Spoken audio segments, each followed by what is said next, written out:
I was in the shower, the phone was ringing. I ran out to get it, and dripping wet, and it's my daughter-in-law on the other end of the phone, and she says, "Mom, there's been an accident." And I said, "Really? What's wrong? What's wrong, Andrea?"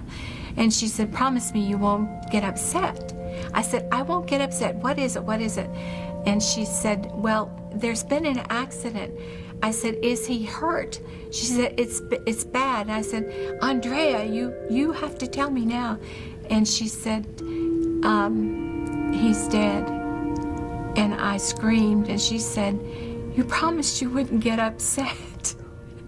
Which, you know, she had just gotten the news herself. I mean, that is not the club you want to belong to. And, you know, the experience coming out of war, you know, that's a big scale, you know, all the way to mothers and fathers losing sons and husbands, to coming back, you know, impaired in some way, psychologically or physically. I've always been a reader, and I started reading books on grief instead of other topics, and I just about depleted the shelves at Martin Luther King Library in D.C. And in the back of one of the last books I read from there was a list of grief organizations. And I'm looking down the list, and I see American Gold Star Mothers, and I'm like, what's this?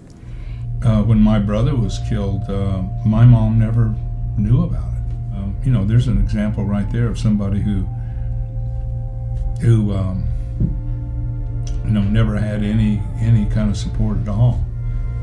It's just about information sharing. I mean, it's like, even if they don't know about the organization, somebody sees the film and says, "Did you know that there's this place that you can go?" Because anybody that walks in and has that common experience, nobody can know except them. That is just not, you know, there's no mixing of emotions there. It's just raw.